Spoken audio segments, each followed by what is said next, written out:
Hello again and welcome back to the channel. This is Michael from TOEFLresources.com, and today I'm very happy to share with you my 2020 guide to the TOEFL independent essay. Now in today's video, I'm going to start by talking about what the question actually looks like. I mean, what you can expect to see on the screen when you're actually taking the test. Next, I'll talk about how to structure your essay using an effective essay template that will please both the human rater and the e-rater that checks your work. I will continue by giving you a complete sample essay just to show you what I mean and to give you some techniques you can use to increase your score a little bit more. Next, I will answer some questions that I frequently get from my students, and at the very end of the video, I'll talk about how you can submit one of your practice essays to me for a free evaluation and scoring. All right, so what actually is the TOEFL independent essay? Well, it is the last part of the test, and it is the second question in the writing part of the TOEFL. In this question, you are given a question and have 30 minutes to plan and write your response. Now, these questions are generally about education or lifestyle or working preferences and conditions. Now, the percentages you see on the screen are the result of a survey of about 300 students I did a couple of weeks ago. Now, I will give you samples of these kinds of questions in just a minute, but if you check the video description down below, you'll get a link to a collection of about 60 sample questions, and each of those questions actually comes with a complete essay written by myself. Now, in addition, you need to remember that there are 4 styles of questions, and I'm going to explain those in just a minute. Now, remember, there is no minimum or maximum word count for this task, but I recommend that you write between 380 to 400 words in total. All right, let's get started now by talking about the most common question style, and that is the agree-disagree style. It goes something like this. Do you agree or disagree with the following statement? Students do not respect teachers as much as they did in the past. Use reasons and examples to support your answer. Now, according to my survey, this style comes up about 65% of the time, so make sure you practice with a few of these. Now, you can see that this one is about education, right? But you could also get one about lifestyle or working conditions. They're all basically the same. You get this kind of statement, you agree or disagree, and then you get one sentence here. Now, sometimes you could get 2 sentences, but don't panic. You're writing the exact same essay no matter how long the given statement is. And if you keep watching the video, I will tell you how to write that essay. All right, next up is the paired choice style. And this seems to come up about 15% of the time. It goes a bit like this. Some people prefer to take small classes where the professor can remember every student's name. Others prefer to take large classes. Which do you prefer? So you can see you have to state your preference between 2 given options. And generally, these options are opposing style, right? So do you prefer small classes? Or do you prefer large classes? The options are very closely related, generally opposing. Next up is the multiple choice style. And again, this comes up about 15% of the time. It goes something like this. Which of the following values do you think is most important to teach a young child? Being honest, being helpful, or being patient?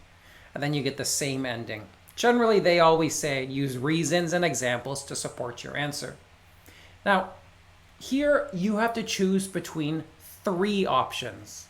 Now, sometimes they seem to give you 4 options, and in very rare cases, students have reported 5 options. But again, don't panic if you get a really long question, because the essay you write is exactly the same, no matter how long it is, no matter what the theme is, no matter what the style is. And yet, in just a minute, I'm going to tell you how to write that essay. As you can see, this one relates to a lifestyle preference, which is fairly common on the TOEFL. Now, the last style is very rare. And if you get this style, please leave a comment down below, because it only seems to come up like once or twice a year, and I'm very tempted to remove it from the video. So I want to hear from you. It goes something like this. A company has decided to forbid its employees from working through email and telephone calls during the weekend. They believe that this will make the employees happier and more satisfied. Do you think this is a good idea? So it's giving you a situation or a scenario, and it's asking whether you think it's a good idea. And again, this one relates to workplace preferences. And again, it's going to end with use reasons and examples to support your answer, or something very, very similar. Now, no matter what style you get, your essay is going to be pretty much the same. It's going to have an introduction, it's going to have 2 body paragraphs, and it's going to have a conclusion. Easy, right? Well, sort of. The trick, of course, is to write a good introduction, and to write amazing body paragraphs, and to write an effective conclusion. That's what I really want to talk about today. So let's get started with our introduction. And to write an introduction, I suggest this template. And if you've never heard of a template before, it's really just a method of structuring your essay. And if you have a good template, you can write your essays fairly quickly, and you can write them in a way that you aren't going to make a ton of grammatical mistakes. So you spend most of your time thinking about your content rather than thinking about, oh, how do I put this essay together? So for the introduction, I recommend a 3-sentence template. And it starts like this. Starts with a hook. And I recommend this model sentence. It is critically important that we, and then you have some kind of verb. So if it's an essay about working on projects in groups, you could say, it is critically important that we complete our group work as quickly as possible. Or if it's a question about relationships with professors, you can say, it is critically important that we establish healthy relationships with all of our teachers. Something like that. Remember, though, that we can be changed to students or young people or parents or teachers, as you wish. The next sentence in the introduction is the main point, or the thesis. You want to start with something like this. Personally, I believe, and then you just finish the thought. Sentence 3 is the transition. You should say something like this. I feel this way for 2 reasons, which I will explore in the following essay. Let's see that put into use. So today I am going to answer that agree-disagree question. Students do not respect teachers as much as they did in the past. And so, as you'll see, I agree with this given statement. So how did I structure my introduction? Well, I started with that model sentence. It is critically important that students learn as much as possible and thrive in all of their classes. So I'm just using the template. Here I've changed we to students, and then I've got a verb, and I just finished the thought. Next up is my main point. Personally, I believe that, and then I finished my thought. And then at the end of the introduction, I've got the exact same transition from the template. Just 3 sentences. That's all you really need here. I don't believe in writing really long introductions. Most of the length of the essays I write comes from the body paragraphs. I strongly believe that most of your score comes from those body paragraphs, so I want you to focus on them as much as possible. This one came out to 51 words, which I think is ideal. A few general tips for introductions then. First of all, don't waste time on the hook. This seems to be a major problem for students. They really spend like 5 minutes writing a hook. I've heard from students who say they spend 10 minutes trying to come up with an effective hook. That's a terrible idea. I want you to get that hook done as soon as you can. Just spend 1, maybe 2 minutes writing on it. Don't overthink it's important.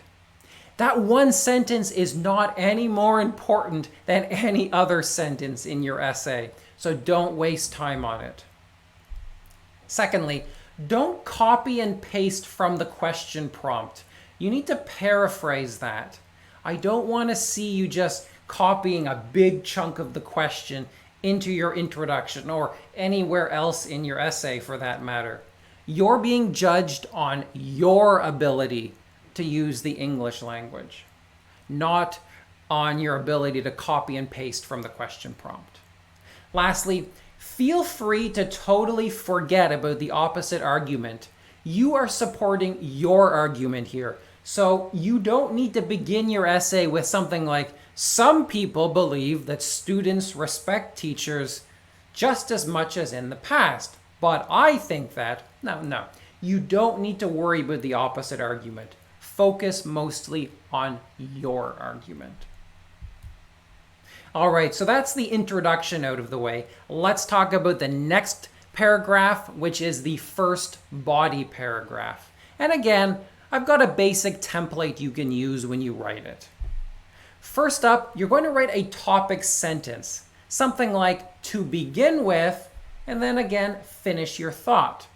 Now, this topic sentence is meant to represent your first supporting argument, the first reason that you think teachers are not as respected as in the past.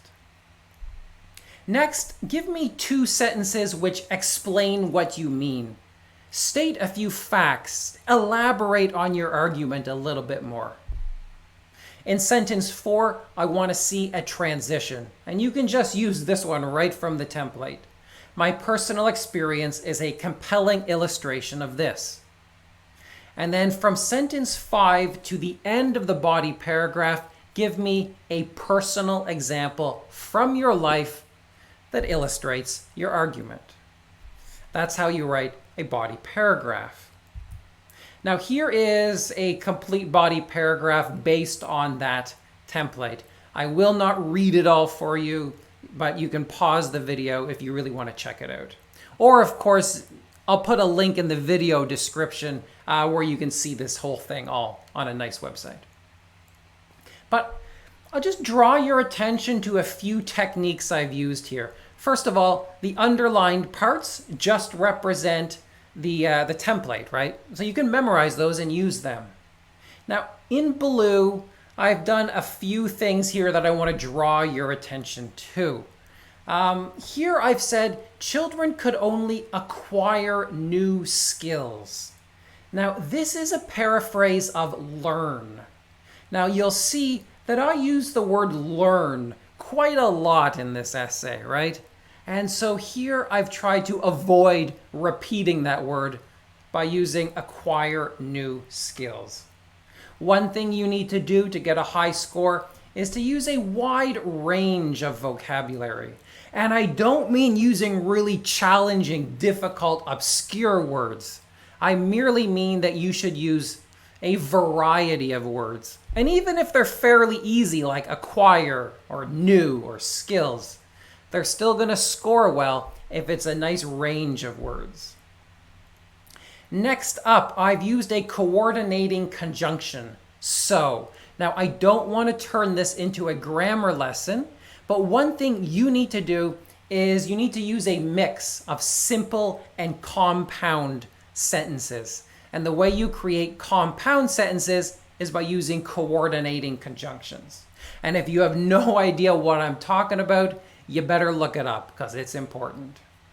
Next up, I've got a transitional phrase. In this case, it's in contrast. Transitional phrases are really useful. And these are phrases like in contrast or moreover or in addition or as a result. You want to use a healthy amount of those in your essay. I'll also leave a link in the video description to a list of those you might want to try out. Other things to draw your attention to. I've used the present perfect tense here. I have studied English almost every single day. The perfect tenses, by which I mean the present perfect and the past perfect tenses, are quite challenging. But if you can use them successfully in your essays, I think it will increase your score. It'll give your essay some grammatical complexity, which both the E-rater and the human rater will be pleased to see. Next up, I've got although. This is meant to create what we call a complex sentence. So that's kind of in the same family as the simple and the compound and the complex sentences. Again, you need to use a variety of sentence types, so make sure you know how to do that. Over here, I've got another coordinating conjunction to create a compound sentence, and that's an easy one to use. Down here, I've got another transitional phrase, consequently. And then down here at the end, I've got a conditional sentence. It's one of those if conditionals. I think that's what we call the third conditional here. If I had tried to become proficient in English 20 years ago, I would have depended on a teacher. The word count here comes to about 167 words, which again, I think is about normal.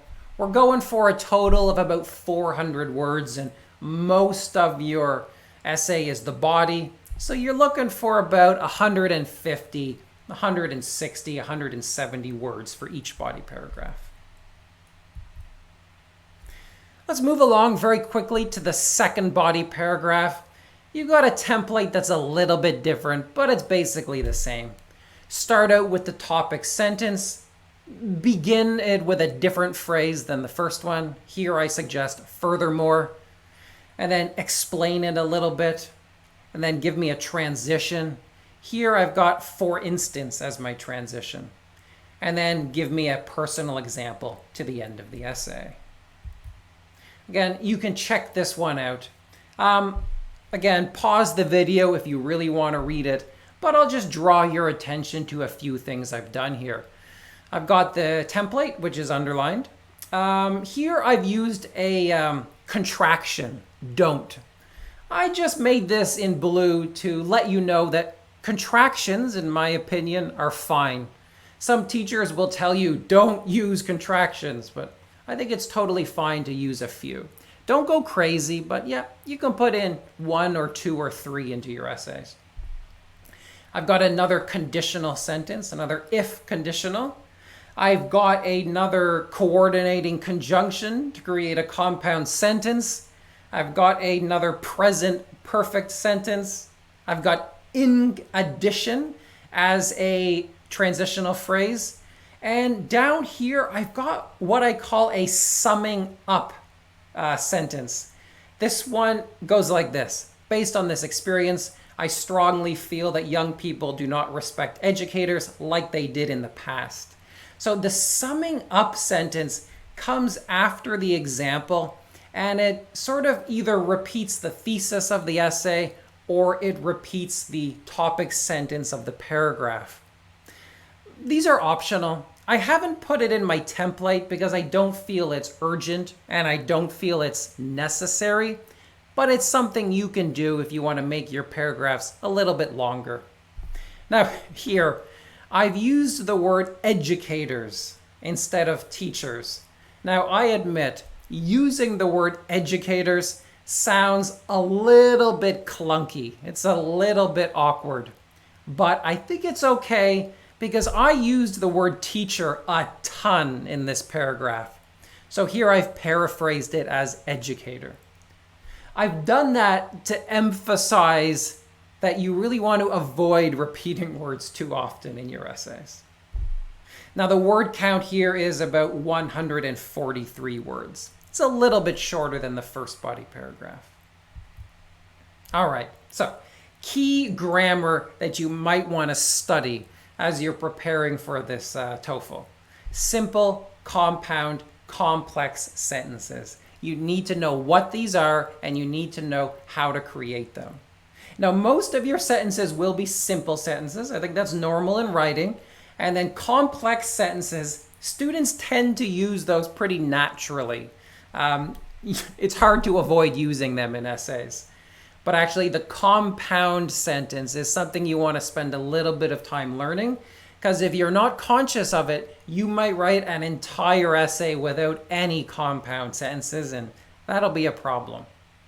Make sure you know some transitional words and phrases. I'll give you a link to those. And do make sure you know how to use the present perfect and the past perfect tenses. Again, if you're not conscious of these, there's a good chance you'll write an entire essay without any of them, and that would be a problem. A few general tips for body paragraphs. Well, first of all, emphasize the personal examples. They should make up about 60% of each body paragraph. They're easiest to write, and so they will help you to avoid grammatical errors. For some of my students with fairly weak grammar, I actually recommend that they spend like 70% of each body paragraph on the examples. So feel free to focus on them as much as you can. Second, boring is okay. It's totally okay to write a mundane, boring essay. You are not being judged on how interesting your essay is. Don't be afraid of boring personal examples. What really matters is your grammatical correctness. Lastly, love your body. The body is where your score comes from. You really, really, really want to focus on that. Don't waste time with a long introduction or a long conclusion. Focus on those body paragraphs. Very quickly, the conclusion. 2 sentences, that's all you need. First sentence, restate your thesis. In conclusion, I strongly believe that, and then just give me your main point again. Now, paraphrase it a little bit. Don't copy and paste from the introduction. Sentence 2, the reasons. This is because, repeat your first reason, and repeat your second reason. Easy. Paraphrase. Keep it concise. So here is a conclusion in action. Again, pause the video if you want to read it. I've just got the template underlined, and I've tried to paraphrase a little bit. So I don't say students, I say children, and I'm saying enforce rules rather than like being strict, as I said earlier in the essay. This one comes out to 42 words, so clearly it is by far the shortest paragraph in the essay. A few general tips for conclusions. As I said, don't copy and paste from anywhere in your essay. Paraphrase it at least a little bit, and keep it simple. You don't need to add a lot of new ideas into the conclusion. The body paragraphs are where your ideas go. So don't go crazy in the conclusion, because honestly, you're just going to make mistakes if you do that. So keep it quite simple. All right, so I get questions, and indeed, I get the same questions every single day in the comment sections of the videos. So let's talk about them. First up, isn't there a word limit? And so, excuse me, a lot of students think they're going to be punished if they write a really long essay. The answer is no. You can write as much as you want. There is no penalty for writing a long essay. I recommend about 400 words, but hey, if you're a native speaker, you can write 800 words. You can write 1,000. There's no penalty. But as I said, aim for about 400 words at the most. Next, Can I ignore the opposing argument? Yes, you can. You can focus on your argument. Likewise, in the multiple choice questions, you can just pick one of the given choices and you can totally ignore the other two. That's fine. Next, a lot of students say, isn't it better to write 3 body paragraphs? My answer is no. I've had plenty of students get perfect scores with just 2 body paragraphs. In my experience, it's actually better to write 2 long body paragraphs than to write 3 short ones. But it's totally okay if you want to try it. I'm just saying I disagree. Next question. Longer essays score better, right? Can you see where this is going? There are a lot of teachers out there that tell their students, man, just write 500 words. Just write 600 words. That's going to get you a high score automatically. That's incorrect. I find that students who try to write really long essays just end up writing garbage. They write these long essays that are full of mistakes because they're working so fast. So longer essays don't necessarily score better. Be careful about that. Next question. How do I come up with ideas? Well, I got a separate video for that, and I'll put a link to it in the video description. It's, I think it'll make your essay writing a little bit easier. And then next question, does the template work for all of the styles? Yes. No matter what kind of question you get, you can use the same template. Lastly, won't I get punished for using this template? No. I've asked ETS many times at their meetings and stuff, and they've indicated that there is no penalty for using a basic template.